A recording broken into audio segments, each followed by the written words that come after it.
do is pop it in now. What's up guys, and welcome back to the channel. On today's video I'm going to show you the new facelift of my new to me-ish reaper boat. A couple fabricated things we've done and talk about it a little bit, and a couple electronic deals, so y'all stay tuned. Here is the new paint job for this boat. Hope y'all like it.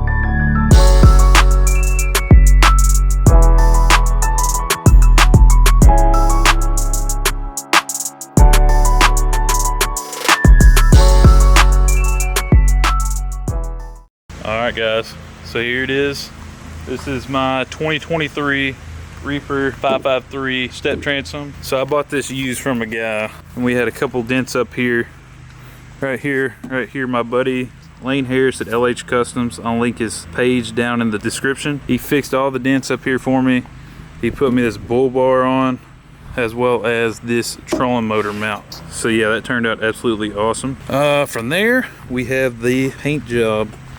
I went with the old school camo paint job. We have the Black Ops base, just like the old Edge. And on the bottom, the center of the back, we have Major Brown. And I went with a bed liner, non-skid liner on the inside. This is all done by SMOKIN QUACK LLC, right there. Y'all hit him up for all of your paint needs if you're in Central Arkansas. Wayne is also in Central Arkansas and a new business owner, so he'd love to do some custom stuff and get you fixed up. Let's go through this boat real quick.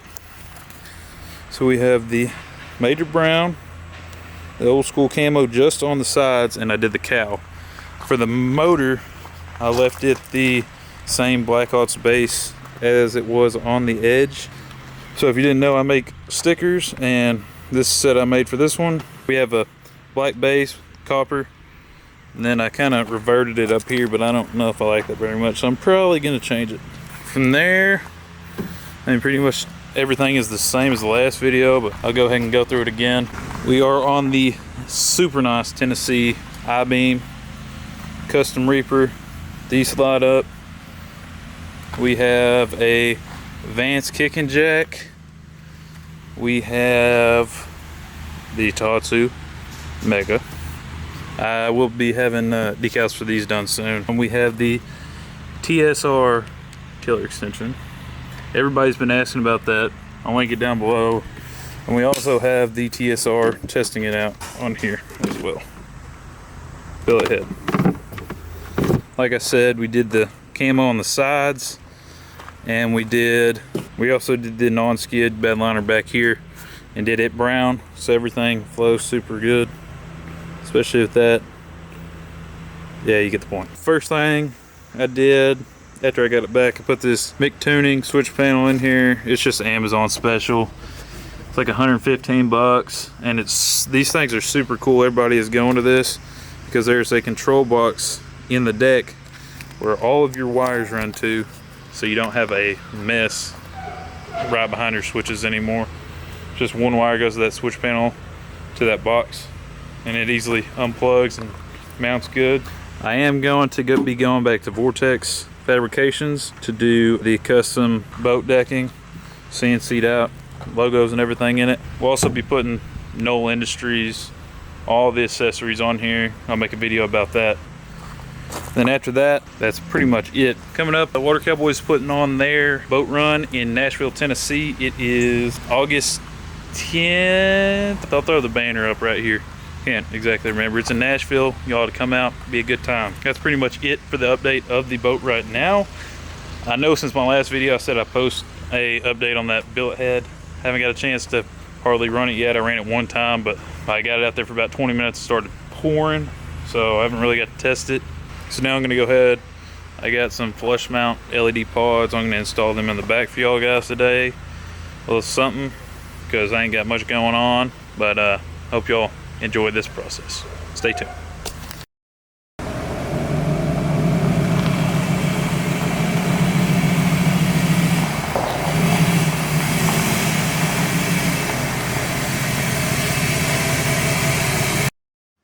Alright guys, so these are the flush mount pods here. Like, these things are like 30 bucks.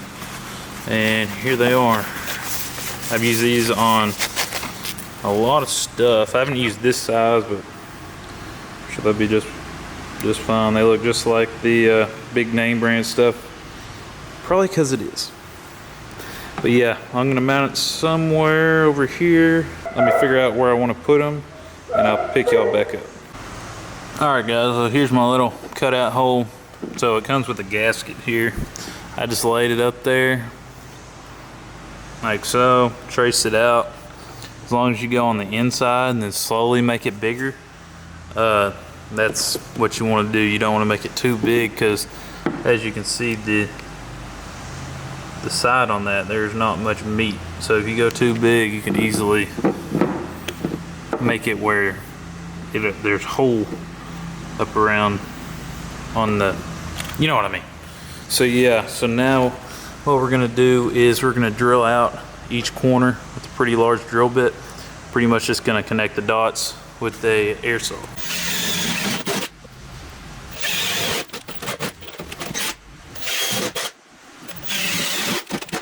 All right, guys, so we got these 4 holes here drilled out in each corner. This is what I call an air saw. They got these at Harbor Freight that are electric. We're pretty much gonna connect the dots on the edge.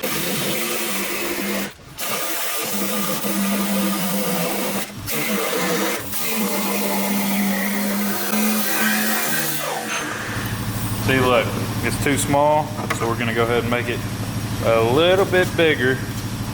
Looks like it's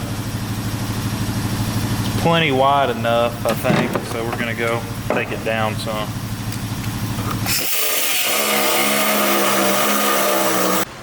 So pretty much I made the hole too small. I'm just gonna keep making it bigger until this light can go in there. I'm gonna keep whittling at that, and I'll pick it back up after I get it big enough. I think they look good right there.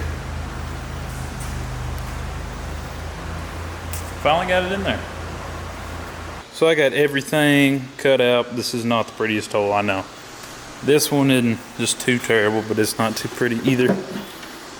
But everything is covered up by this light, just like so. On this one, we already have the wire lengthened. Everything you do over here, it's gonna be the same over there. So I already got the wire lengthened. It's running down there. There's actually this hidden track underneath here where you can run your wire through, where it's not just sitting down there on the ground. So all we gotta do is pop it in now, put some screws in the 2 sides there, and hook it up to our control box in there, which is super easy. Like I said before, that control box, you can connect power and ground to each side. There's like 12 outputs. I mean, that's pretty much it. They're already fused. Already got a label on the control box. So yeah, that's it on the pod.